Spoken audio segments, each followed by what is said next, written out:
Hello guys, it's already 5 p.m. in Pacific time, which is LA time, or Tijuana, which is where I live. And as I promised, today I'm going to interview my very admired friend, Anya Katsevman. So she's teaching right now. I suppose she's gonna join us very soon. Just so you know, I have no idea how to do this in any other way other than she'll join us and then she'll request to be here and then I'll say yes, okay? If any of you guys cares to teach me some millennial techniques on how to do this in an easier way, you are welcome to teach me. I am a very teachable person and I do need help. But in the meantime, I'm just going to be waiting here for her to show up. And now I'm going to switch a little bit to Spanish. Entonces, chicos, los que estén aquí y el día de hoy es World Champion Wednesday. El día de hoy no vamos a hacer la entrevista en español porque mi invitada es americana, creo que es rusa. Pero bueno, ella no habla español tanto como para poderse poner a hacer la entrevista en español. Entonces vamos a hacer todo en inglés. Y bueno, cualquier cosa que quieran preguntar después, en cuanto termine este live, estoy pensando pasarlo a traducir. En el caso de que muchas personas quieran la traducción, lo voy a pasar a mi equipo que me lo traduzcan al español. Esta plática del día de hoy va a estar muy buena porque va a ser con Anya Katsevman. Anya Katsevman es, si algunos de ustedes no la conocen, ella es una campeona mundial un montón de veces, pero no solamente eso, sino que ella viene del ballroom. Hola, Chuy. Viene de ballroom. Su hermano es campeón mundial de ballroom. Entonces, cuando yo conocí a Anya, esto debe haber sido hace como unos 15 años, yo creo. Y ella venía, o sea, olvídate, regia, ¿no? Así, y en cuanto llegó ganando las competencias, pero nosotros no sabíamos que ella ya venía ganando de mucho tiempo atrás. Creo que ella empezó a competir bien chiquita. Ahorita ella nos va a platicar. Pero ella es una de las juezas de World Salsa Summit. Y la quise invitar porque es una persona que sabe muchísimo acerca de coaching, acerca de lo que se necesita, para poder ser campeón mundial, pero no nada más ser campeón y ganar. Ella me platica que la cosa, compartimos la misma idea de que la cosa no es nada más llegar y ganar, porque hoy en día cualquiera gana, pero la cosa no es nada más ganar, sino qué estás aprendiendo, en quién te estás convirtiendo en el proceso. La cosa es también hacia dónde vas, qué es lo que estás buscando. Si estás buscando nada más un trofeo o estás buscando la longevidad, estás buscando ser un mejor bailarín. Entonces, sobre este y otros temas vamos a hablar ahorita que se conecte. Les quiero platicar, como ya les he dicho anteriormente, yo no sé cómo hacer esto del live. Para invitar personas, la única manera en la que yo lo hago es que le digo a ella que se meta y que me pida entrar. Entonces, eso según yo es la única manera, esa es la única manera que yo conozco. Entonces, si alguno de ustedes, millennials, me quiere enseñar cómo se hace de una manera más eficiente, son bienvenidos. Todos sus comentarios son bienvenidos. Y bueno, voy a aprovechar también ahorita para decirles que mañana empieza el World Latin Dance Cup. Voy a ser juez. Creo que va a durar todo el mes. Y estoy muy emocionada porque me enviaron el día de hoy el instruccional para utilizar el software que desarrollaron los de World Latin Dance Cup. Y estoy realmente muy emocionada porque, no sé, siento que esa competencia tiene muy buena técnica de jueceo para empezar, pero aparte, bueno, lo que me gusta de ellos es que cada juez nada más evalúa un criterio o dos. Los jueces eso es algo que a mí me gusta mucho. Ah, mira, muy bien. Ahí está Anya. Alguien dígale cómo se sube. Anya, I think, let me just see. I'm putting, I like it, but then, hold on. Can you click on it and then see if it can show you something? Oh, let me see. Hold on. Yeah, here you go. Here you are. Anya's in the house. Ya está entrando aquí Anya. Hello. Hi. Oh Sorry. my God. How are you? I'm doing so well. So you just finished your class. I just finished class and then it took me a second to figure out how to do this. I've never done it on Facebook before, so I couldn't find the button. But you did amazing. That's very, very good. There we Oh go. my God, I'm so excited. Me too. Thank you so much for having me. This is such a great topic. Yeah. So Anya, I was telling you know what? I think that there's some maybe you have two. I have one device, but you know what? I can take my headphones and sometimes it makes it better. Yeah, that's what I've heard. Oh, you guys are getting a tour of my apartment. I know. You know, Welcome for to those New of York, you know that the border in Mexico is closed. No. So this is the first time where a lot of us are like looking into like the reality that other countries might have. Like this is the very first time where I'm not allowed in the United States. That's insane. It's crazy. No, don't say that. I was just in Mexico in January and I was so looking forward to coming back soon. Yeah, I know. It's a crazy thing. I don't know. Crazy times we're living. We would never think that that was gonna ever happen, but you know, it is what it is. And yeah, I hope like you know the one thing that I've been noticing is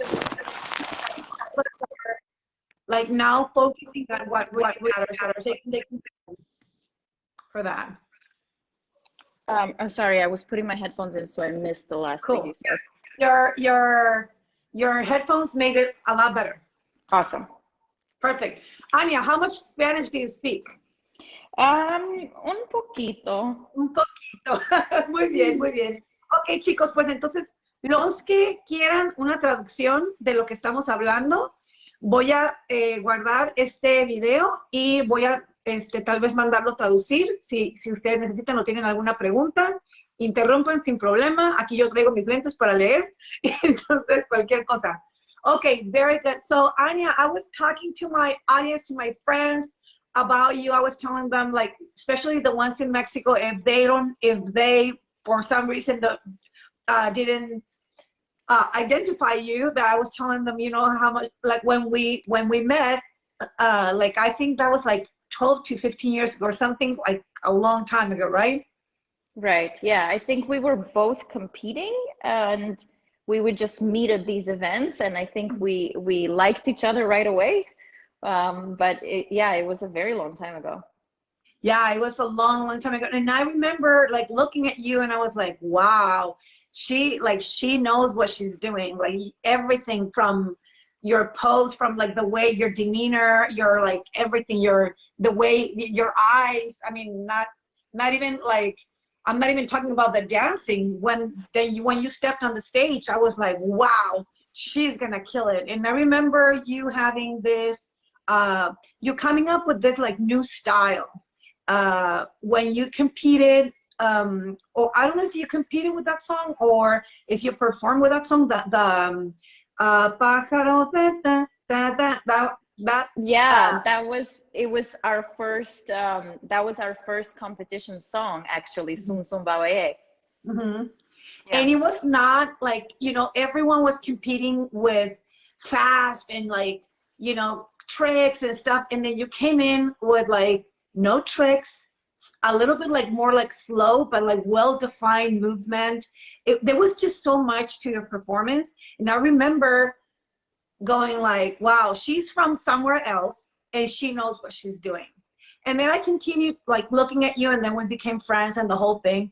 And then I realized where that was all coming from, you know, how like your brother is a world champion in ballroom, which is like is like our grandfather of what we do, or is like, I would say that that's kind of like what we should probably aim towards, not dancing like ballroom, but at least like having the structure for and the respect for the competition, right? Right. So I mean, Sense of professionalism for sure. Yes, exactly. So, and then, I started looking at how you coach people. You coached me for a couple of competitions or like things that I did with Darlin and with my team. So, like I noticed how you were not only teaching choreography, but like teaching a lot more than that. Like, and I mean a lot. I cannot even start to name everything that I've seen you teach.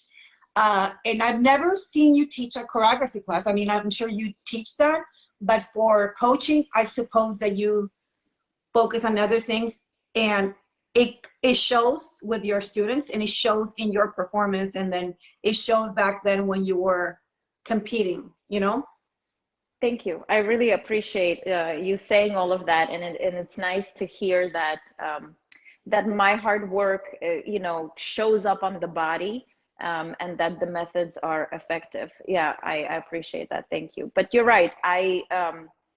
I think choreography is always just a means to an end. I think you put together the steps that you want to do to produce the most that you can do, right? It helps you connect to the music, to your body, to the joy. You're supposed to be excited about it. That's really the only thing a choreography does, is it gives you excitement so that you can bring yourself to the product, commit fully to it, and get excited as you're doing it. But the beauty of dance is the relationship that a dancer has with their body and how they interpret, whether it's the music or their sensations, whatever it may be. So for me, it's always about quality of movement. What are you producing in between the steps? So it doesn't matter what routine you're doing. The dancing is how you get from point A to point B.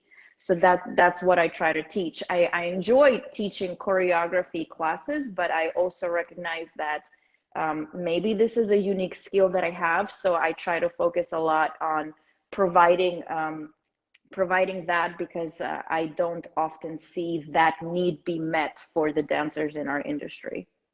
Yeah, for sure.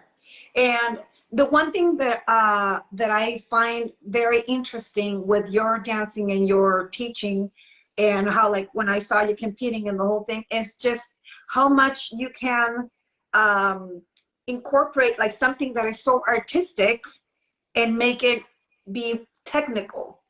Like, as in, how can you compete with something that has so many artistic qualities?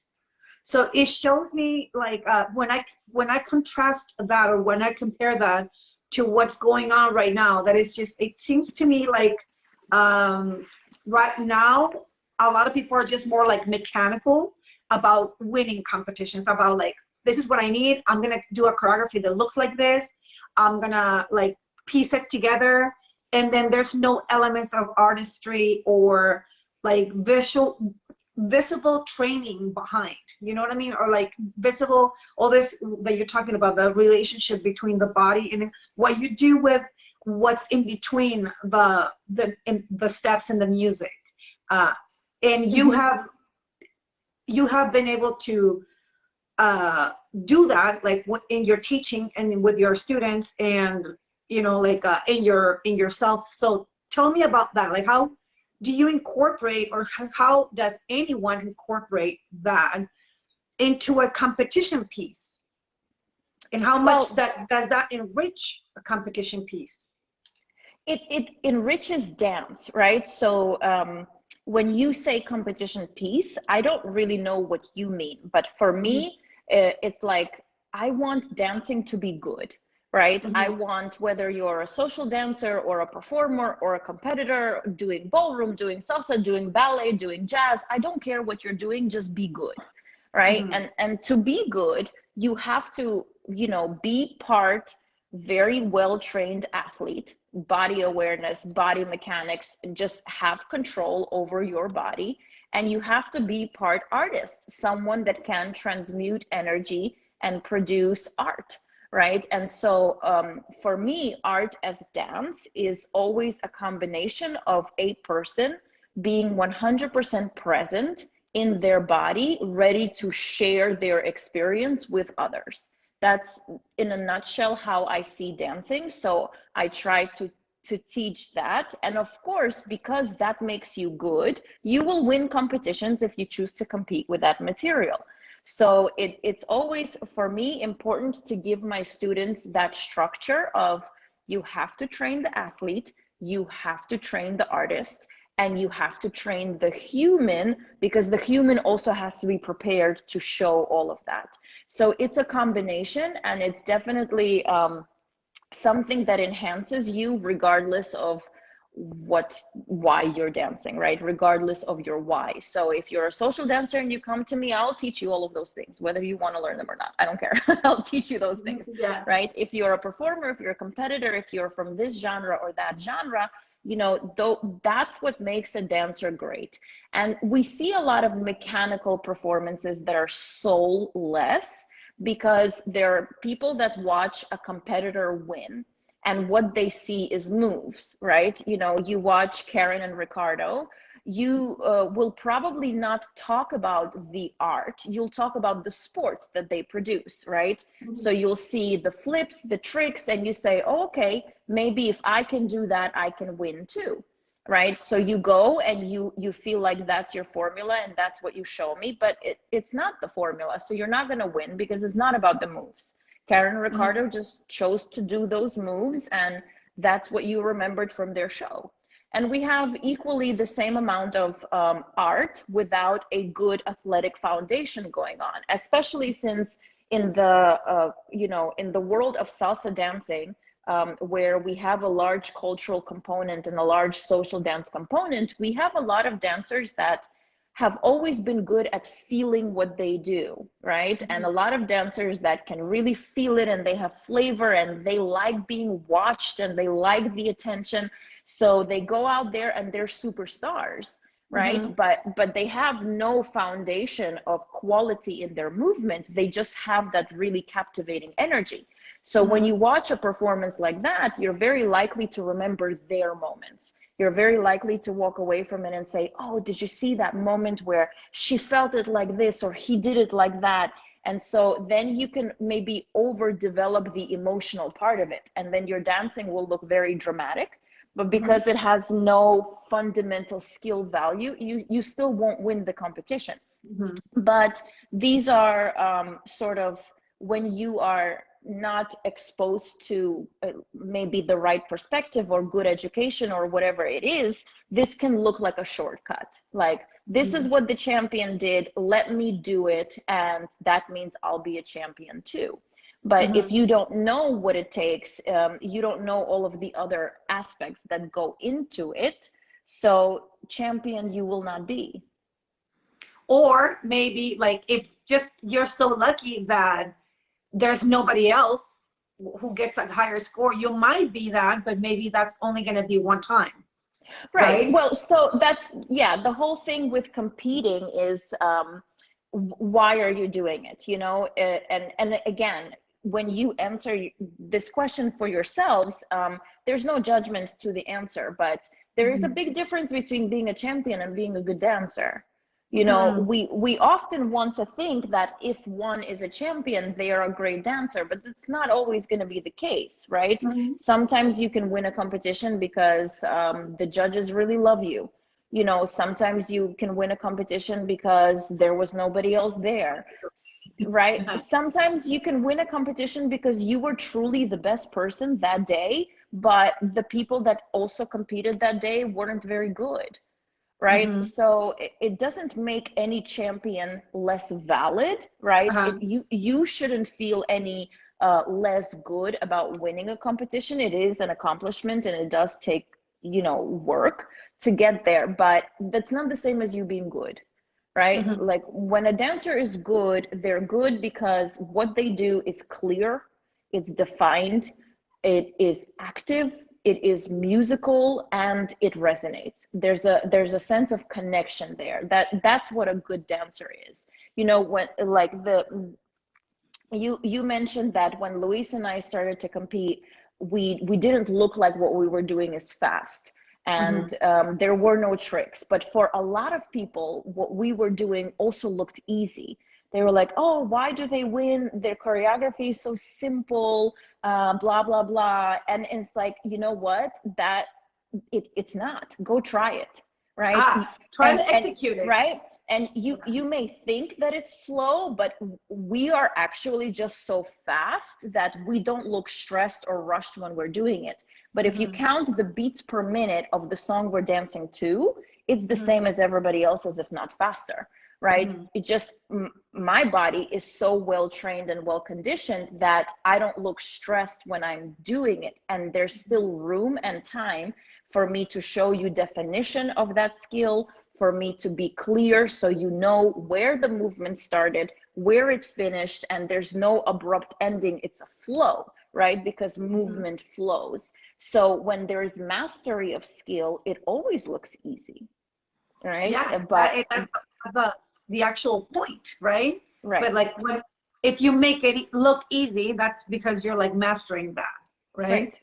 Yeah. Now, you mentioned you gotta train the athlete, you gotta train the artist, you gotta train the person.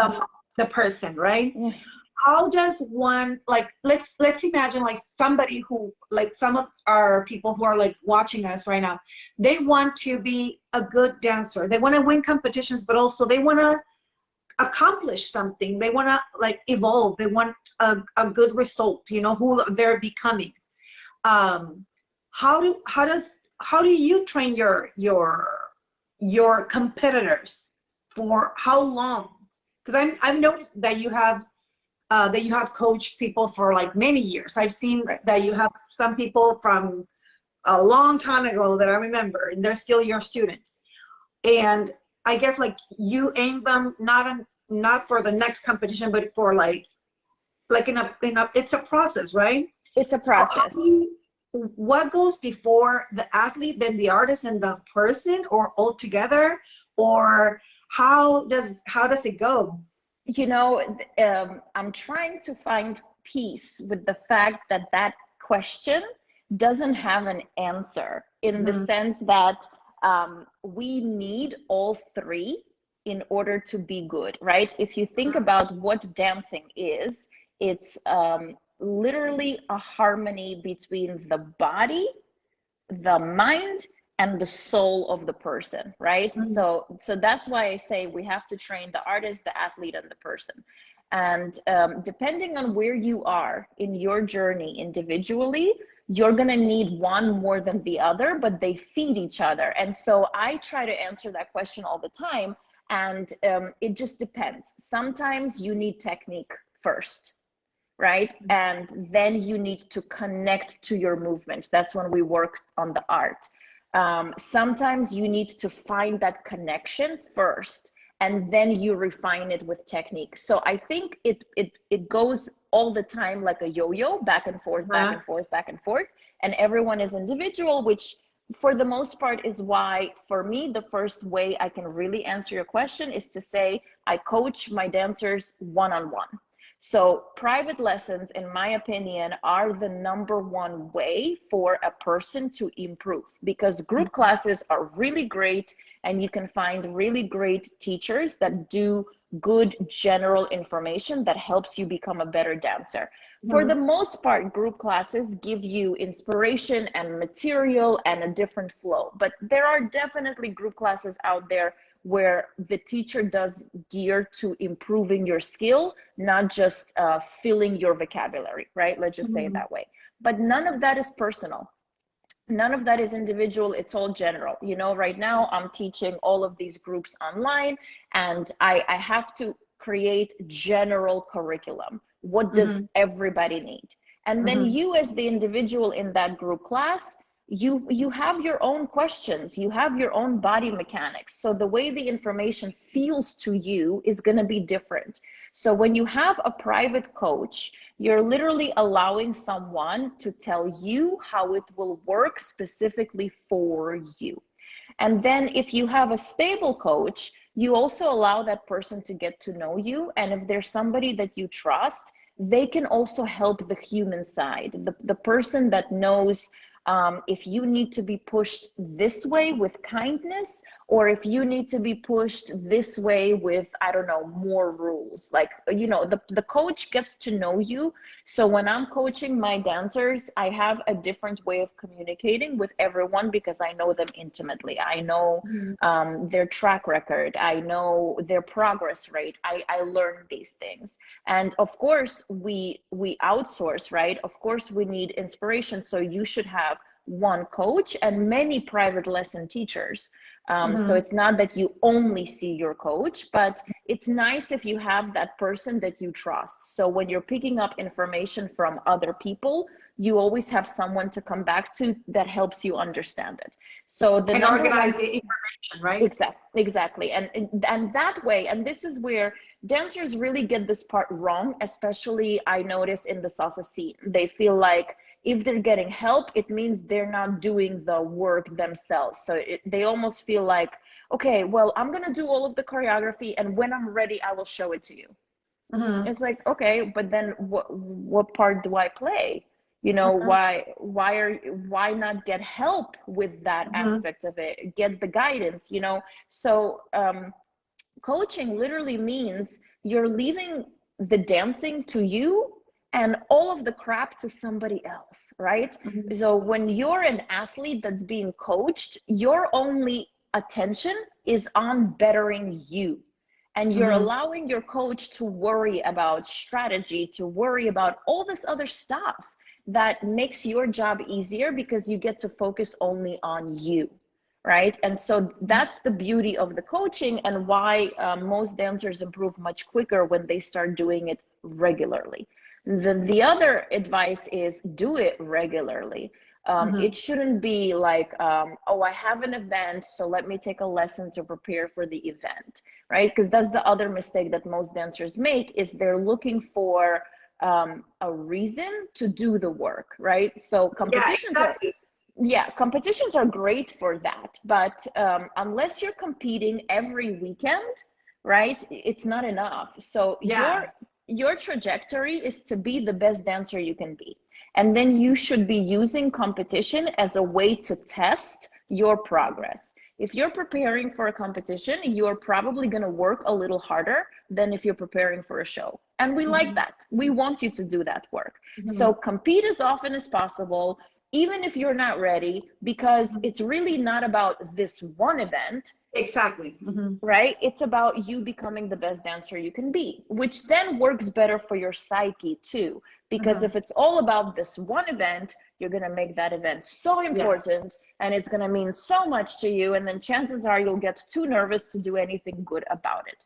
So, you know, that's the basic structure that I offer my mentees, really, the people that I coach to compete, my professionals, is I have them do it weekly so that, you know, I make sure that they're progressing. I make sure that they are always working on something and that they're allowing themselves to be seen, to be guided, to be corrected, they keep themselves in check that way, right? Because if you know you have a lesson, you're gonna do your homework, right? And then you're also relieving yourself of that stress of coming up with what can I do better, what can I improve. And then I have them participate often. I have them, you know, do competitions often. I have them do performances often. I show them to other instructors like yourself, right? And say, go take a lesson with Gabby. Let's see what she has to say. Bring some new energy into it, right? It just becomes something you have to do regularly. Otherwise, it's too special. And when it's too special, you won't be it won't be normal for you, right? If it's not part of your normal, it's going to be much harder for you to embody it and show up as your best in it. Yeah, and also like one thing that I've noticed, because, you know, I get like to coach a lot of people that are not my regulars. They just come in for like, next week is or tomorrow is a competition. Tell us that we're wonderful. They want to fix something that it doesn't take one day to fix. Yeah. Or they want me to give them choreography that like actually requires technique. And technique, you do not develop it in 1 week. You develop it along, you know, and then it's not only about repetition. So now I want to ask you, as a judge, Do you see, because this is what I see as a judge.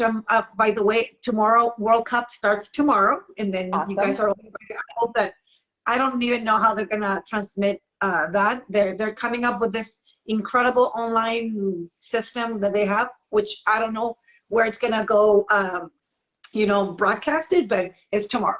But anyway, yeah, as a judge, I notice how, like, I'm looking at people and I see that they are lacking so much of this that you're talking about. Like, I don't see a personality behind the choreography. The choreographies are so mechanical. There's so much just rehearsal. I can see that there's a lot of rehearsing the wrong way Yeah. because they're executing steps uh, very like proficiently in terms of like their effort, or they're not falling all over the place, or like it looks like they've been practicing, but they practiced it wrong because it shows, and stuff like that. So how do you feel, because the one thing is like what you're talking about, like, how you train your students, right? But your students somehow understand the need for all this training, right? And it seems to me, by looking at people that I judge, or they come to me like last minute, um, it seems to me like people don't realize that we as judges can see when they're lacking that, so that they should understand that we can see how much they need to train, or how much they need to train, not only repeat, repeat, repeat, but also these are the things, or aspects that you're talking about. As Yeah. a judge, how do you see that show up? You know, if it's okay with you, before I answer it as a judge, I would like to answer it as a coach. Mm-hmm. Because if you're a student that is coming to someone for help, and you're doing it in a short period of time, um, basically you're not coming for help, you're coming for a boost of your ego, right? If someone is asking you for something and they're not giving you the time to actually be productive, it's because they don't want that answer. So Mm-hmm. if you're, and it's okay to be honest with yourselves, if you are the type that says, "Oh, I'll see you when I'm ready," or "I do it a week before the actual event," what you're really looking for is to have that person come in and tell you that you're fabulous, Mm-hmm. which is a waste of your money. It's a waste of your money, and it's a waste of your time, because if you're going to an expert for their opinion, you should be open to learning something you don't already know. And of course, a part of that could be that you are indeed fabulous, but you know, our job is to tell you something we know that you don't. So give yourselves the appropriate amount of time to actually benefit from the lesson. And unless it's someone that you see regularly, your last, when I coach my dancers, the last class that I give them is to tell them that they're fabulous, because that is important and they should know it going into the competition. But if someone comes to me that I don't know, like what you're talking about last minute, I like most of the time will say no to the class, because it puts me in this really ugly place of, I can see what you need, but I also know it's the wrong time to give it to you because it won't help you right now. And Mm-hmm. I'm not going to be manipulated into giving you a whole bunch of compliments, because as a coach, I also understand that's what you need before a show. Right. Mm-hmm. So it would be helpful for you guys if you stopped doing that, and if you gave your teachers a proper amount of time to actually help you. Mechanical skills, what you're talking about, the body takes time to build new habits. Muscle memory takes time, at least 21 days. And this is a really good way for you guys to structure your practices as well. If you're working on something physical, you need at least 21 days to build that new habit. So make sure that it's at least that far away from the event.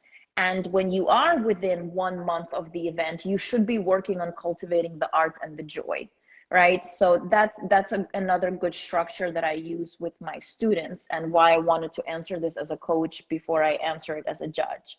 Mm-hmm. So the practicing that you're talking about, when we see that on the dance floor, is people just running through their routines from beginning to end, beginning to end, beginning to end.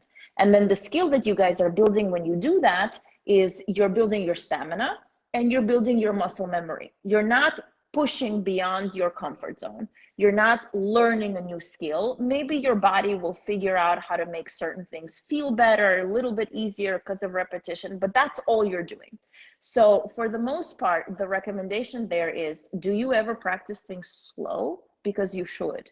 Take some time to discover what each step can give you. Make it fun, right? Explore your basic with this energy or with that intention. Are you doing the most that you possibly can during this, right? Is your body physically as engaged as it can be? Because that's when you'll connect to it. So those are all my coaching tricks when I see things like that. As a judge, when I see it, honestly, I try to just evaluate it in comparison to everybody else that's there, right? Because when I'm judging, I try my best to not really focus on what I think is good or bad dancing. I try to be more objective than Anya, the expert, and just use my expertise to evaluate what's right before me.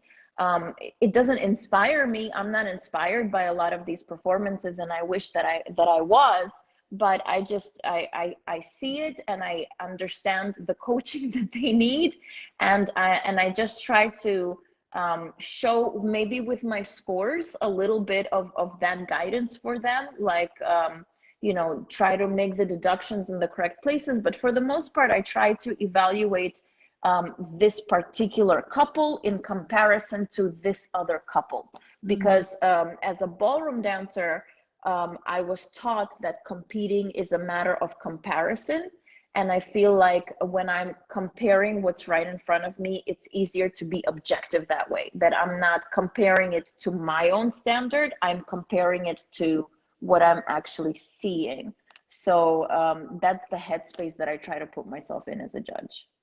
Now, like, you know, you being in all these events, like if you were to say, you know what, let's put this, like, let's raise the standard, right? How would you think, or how would you feel that people could improve? Like, in what sense? I guess that's like kind of like I get it. the question. Yeah. It's more like, how do you see, not as a judge, but like as a person who's seen competitors in the competition that you've judged, and then in others, what do you feel like we are lacking as an industry, or as a like a type of like a, you know, type of dancer, which is the competition dancer? Like, what do you feel like, what of these three parts that you talk about, the how do you see them, like, in general, lacking the person, lacking the training of the artist, and lacking the of the athlete? Do you see like a trend? Do you see, like, when you do, yeah.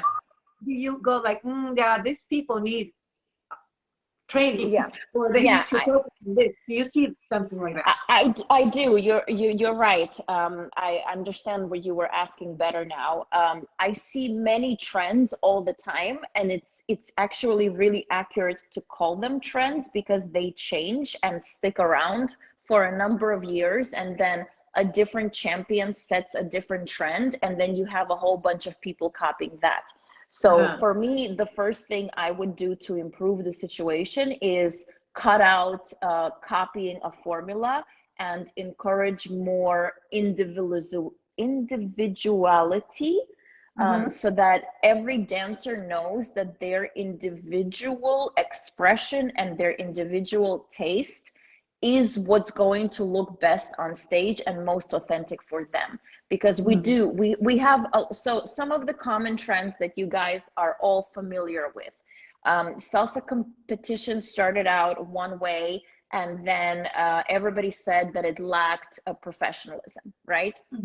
So then we had a whole trend of everybody's costuming and grooming getting better, and that was great, right? And then we had this whole craze of technique that came from classical training, right? So then we had a lot of balletic expression, beautiful lines, beautiful feet, a lot of gymnastics we started to see. And we started to see so much of it because we had some champions like yourself and myself, right, that had that, and people were like, oh, okay, so this is what I need to win. And then we had, again, like everything became super balletic and super technical in that way, and all we saw was acrobatics, right? And so we started to say, okay, guys, we need to see more salsa, right? Let's actually stick to, you know, the genre that we're judging you on. And so then the trend changed completely. And now we lost a lot of the technique, right? And everything looks a lot earthier. And there's this giant Afro-Cuban influence, and people aren't even dancing salsa anymore. They're just doing Afro, right? And it's men and women. So the women right now in our industry don't even look like women, because everyone is doing this very aggressive Afro-Cuban style, with their legs open, and you know, and on all of these things. So right now that's our trend, because we've had some successful dancers win competitions who dance that style, right? So the first thing I would say is, guys, stop following trends, right? Those things work for certain people because they like it. And when you start doing what you like, that's what will work for you. And the more we have individuality, the more interesting it is, the more exciting the whole world will be, the more styles we can have, the more accepting we will be, the more colorful what we do will be. So my number one thing is, what do you want to do? What's authentic for you? You like a more ballroom style? Great, let's go for it. You like a more Afro style? Great, let's go for it. But the choice has to be yours, because it's your body that has to do it. So I don't like it when we have a lot of, it has to be this, it has to be authentic because it's this, or it has to be that. No, it has to be good. So let's just identify what good is one more time. Your body has to match the music, and it has to look good doing it. That's it.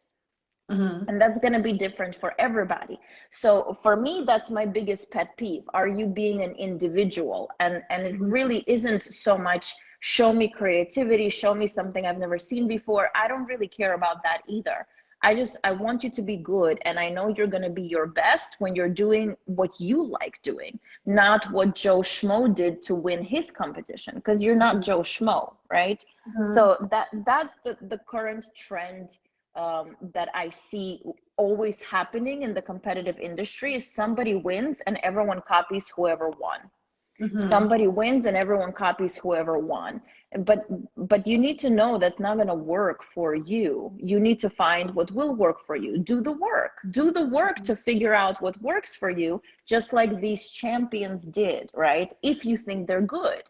And it's okay for us to be good for different reasons. You know, we should be learning the things we're not good at in the studio, but when we're performing, we should be showcasing the things we do kick ass in. So we also need to learn to be proud of those things. You know, like yes, I'm a ballroom dancer, and for a very long time that was really good for me in salsa, and I met a lot of people like you that loved it and appreciated it, and it was wonderful. But then I also met a lot of people that hated it and told me that I'm not really a salsa dancer and that it's bad and all of these things. And for a while I was ashamed of it, right? And it took for me to see other people embracing it, to be like, wait, why am I ashamed of this? This is wonderful. I love it. I love this new dynamic that I bring into this. I love it. It's how I want to move, right? But I have people around me that would say, but why can't you just do something dirty or do it like, and for me it's like, why are you trying to make me look like everybody else?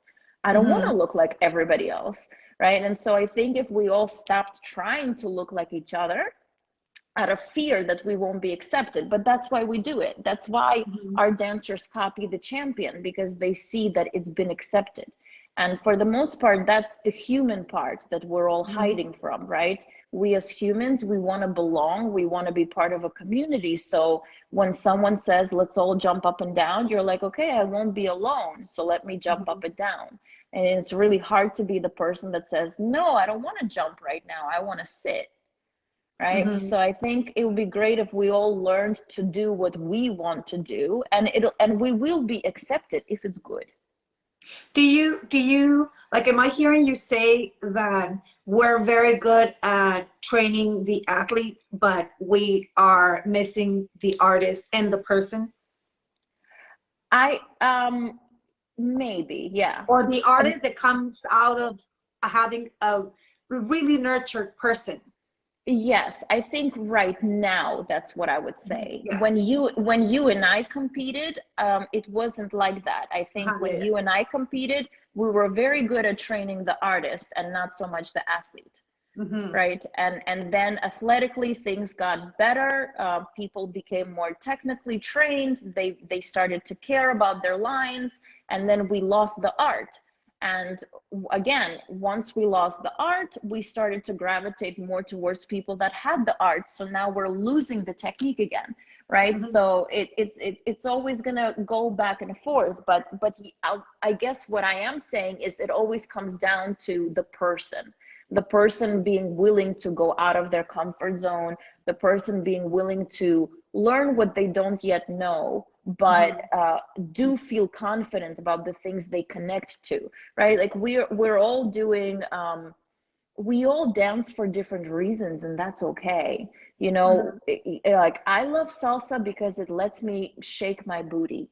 I Mm-hmm. love that. You know, I love salsa because I love dancing with a man.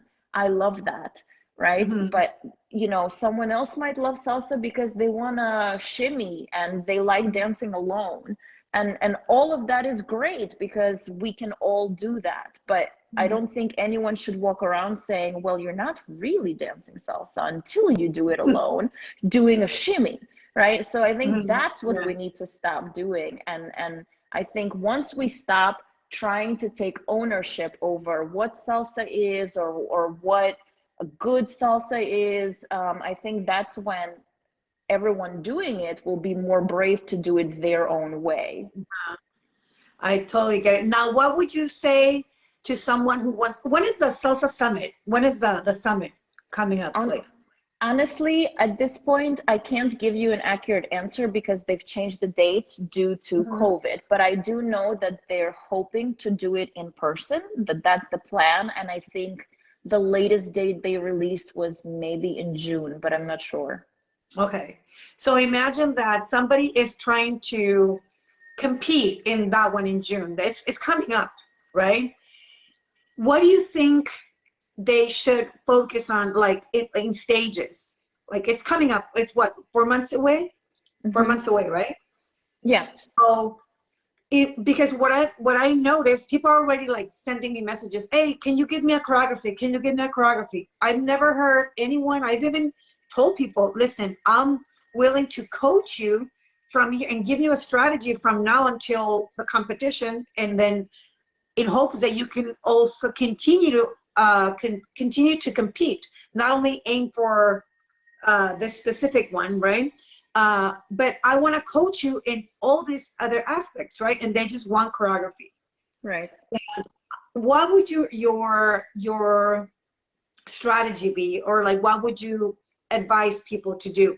Like to focus on what, like in this 4 months, aside from choreography and repeating, what else do you think people should focus on, and how can they do that? So I would say, if the goal is um, Salsa Summit and I am just starting, right? I Mm-hmm. would make sure that I spend as little time on the choreography as possible. Meaning, let's get it done now, right? So if I just made this decision and Summit is in 4 months, I need the routine yesterday. So Mm-hmm. I'm not going to spend 4 months getting the routine perfect together. No, you need the blueprint of the routine immediately. Whatever that means to you, it needs to be immediate. Then you need to have a preparation of other events leading up to it. So I would put on my calendar whatever virtual competitions I can do, whatever performances I can do, like make sure that I am actually actively performing my product and Mm-hmm. maybe competing with it leading up to it. I don't believe in saving the routine for the big competition. Like, you want to feel seasoned and you want to feel ready. And like I said, you want to be familiar with it, so it's not that big of a deal. So you need to start doing it when you feel not ready in order to feel ready for the one that matters to you most, right? It's that mindset. Then I would break it down, literally time-wise. So I would spend a month of my time really trying to better my skills. So if I am already capable of doing the routine that I set out to do, there's not much growth for me to make mechanically. So can I make the choreo maybe a little bit harder than what I'm capable of, and give myself the proper amount of time to get my skill set there? Can I use the choreography as a means to an end, right? Can I see it as a way to develop, let's say, better weight transfer, better musicality, better rhythmical skill set? Can I better my lines through it? So I would focus on everything that is physical about the routine for about 2 months, aiming to learn a new skill using that routine, maybe in the first month, and then use the second month to overall better my mechanical process. And then with the last 2 months, the ones closer to the main event, I would do the same thing for my art. I would start working on the characterization of the piece, the musicality of the piece, the dynamics I can bring into, the energy that I can bring into it. How do I make it feel fresh all the time? What's inspiring me about it? How have I explored the movement? Have I explored the maximum I can bring into the movement? And then within the last month, in addition to that, I would do a lot of like actual mindset coaching. So up the amount of performances that I have, and make sure that I am setting some kind of goal for each performance and seeing if I can show up for myself. So I start testing the competitor a little bit too, the presentation aspect of it. Can I really deliver the best performances are when you're really connected and in the moment. That takes a lot of focus, right? So I would start preparing and working on that. That would be my structure. But with progress being the main ingredient in all of them, right? Am I doing something better today than I did yesterday? So that's why you need the choreography immediately, because until you have the choreography, you can't explore any of that. But once you have the choreography, it can't be about the choreography. It has to be about the nuances it creates and inspires out of you, the connection, the presentation, the musicality, or all of those tangible aspects. That's what the choreo is there to serve. It serves as a tool, a catalyst for you to experience movement through. But it's your experience. That's really what we're watching, right? It's your experience and what you're bringing to it and what you're getting out of it. And the more you build your relationship with your dancing and your body in that way, the more you can become an artist, someone that can actually do it on command, right? That's the hardest part about what we do, is we have to be so good that it's real, but it's also on command. And I love it. I love it. And now, like, I have this question that I really don't have the answer to. Look, so I'm very curious about, what do you think? When do you think is the last minute to change things up? Because, like, I noticed that in our industry, I mean, I continue to compete. I'm crazy that way. Like, now I compete. I compete with my team, and they're all like 18 years old, right? And then the director of that team has like more energy that he knows what to do with, right? And then he also has this hunger, like he wants to win, right? And I'm like, listen, the competition is in 3 hours and we have not slept. So when do you see, because I noticed that this is a trend as well. This is just how we operate, like how we salseros, bachateros in competition operate. People changing things up last minute. I mean, even like stepping up, like, we're gonna change this like, as you go on stage. Do you see that? And when do you we stop that madness? If I could teach a class on everything you see your friends doing that you shouldn't be doing, right, I would probably be very wealthy. Okay, so I'll explain it. I have to explain it before I answer it, because there is no one answer that will work for everybody, right? So I'll just explain it so everyone can recognize themselves in whatever's relevant for them. Most of the time, we do that because we feel out of control, right? Anxiety makes you feel like I don't have control over the situation. I don't know what's going to happen. So what is the one thing I can grab onto that makes me feel valid and in control in the moment? Let me change the routine, right? That's why, right? That's why we do that. And also, this is why so many people focus on the choreography. So this may not be pleasant for most people to hear, but here's the truth. When you put all of your stake on the choreography, which includes feeling in control because you can change the choreography, you are basically saying, I am afraid to be validated or invalidated for my own dancing.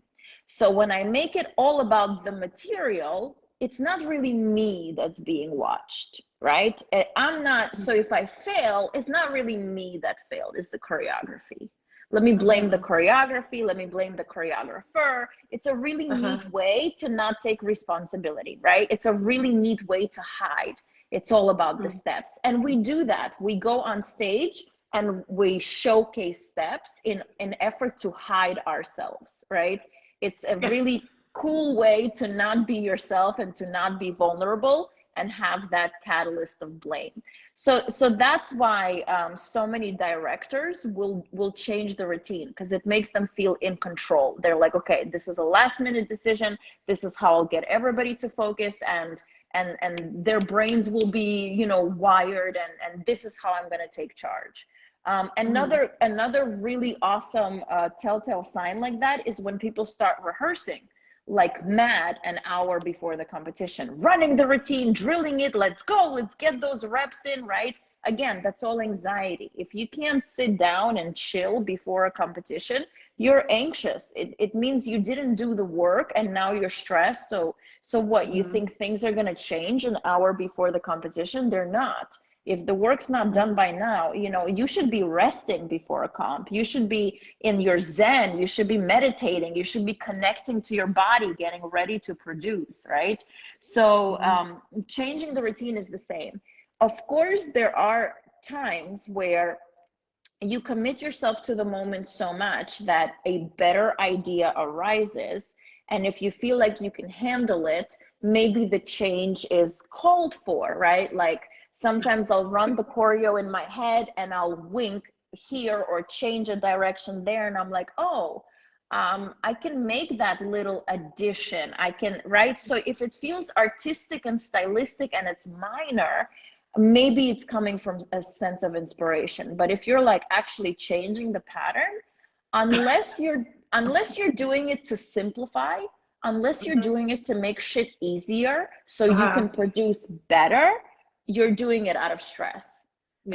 Right? Maybe if you're a director and you see this part is not working, we made it too hard, we overreached, let's just make it easier so we don't have to worry about, then I would say maybe that's a good decision. You know what? I never thought about that way, but that's brilliant. That's a brilliant, you know, yeah, it's brilliant, a brilliant statement. Like if you're going to change something, the only reason why you would change it is just to make it easier. Because in that, you don't have to really think. You don't have to make an extra effort once on top of what you already have, you know. But it's the opposite. It's just to make it more in control. I totally agree. Yeah, I see. You know what? I'm going to translate this interview. I'm definitely going to translate it and upload it onto YouTube and everything, because people need to hear this. We all need to hear this. That will help me learn more Spanish. I love it. I love everything about this interview. I'm so happy. I'm going to wait for people to say anything. Like, people are very quiet. Let me see. I'm going to, ¿qué dicen? ¿Alguien de aquí quiere que le traduzca algo de lo que dijo la maestra? Está increíble todo lo que dijo. ¿Qué dice? Nomás puros saludos. Puros saludos. People are like quiet because they're like, wow, this is a lot. a lot of information, or maybe they just don't understand. But yeah, like most people are like, but yeah, this is incredible, incredible information, you guys. Chicos, voy a traducir esta entrevista porque estuvo increíble. Todos necesitamos escuchar lo que la maestra nos dijo. Está muy, muy bueno.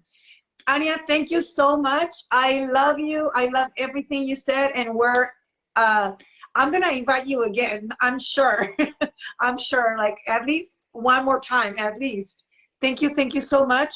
Do you want people to know like how to follow you, if you're teaching a new course, is there something you want to talk about? Yeah. Well, first of all, thank you. I love you so much. I love you for being such an incredible leader in our community. I have every instinct to be as outspoken and present in social media and as you do, but you actually go out there and you do it. So I really appreciate it. I hope that all of your followers appreciate you and know what a great job you're doing leading them in such a brave, authentic way. And I thank you for inviting me to speak and to share on topics that I truly am an expert in, that I truly love. I believe in what we do so much, and I believe that competition really expedites progress for dancers. And I believe in dancers, even if they're social dancers. I believe that when you commit to being a better version of yourself, it just fuels you everywhere and does wonders for your confidence and self-esteem. So like I'm grateful to be here and talk about things that I love. So thank you so much. You guys can follow me on social media, Anya Katsevman, Facebook and Instagram. My website is in the process of being built still, but I do offer virtual classes, definitely virtual private lessons, and I do try to teach at least 2 group classes every month virtually, and I do pop-up workshops specifically on these topics. I'm working on creating many programs, so do follow me.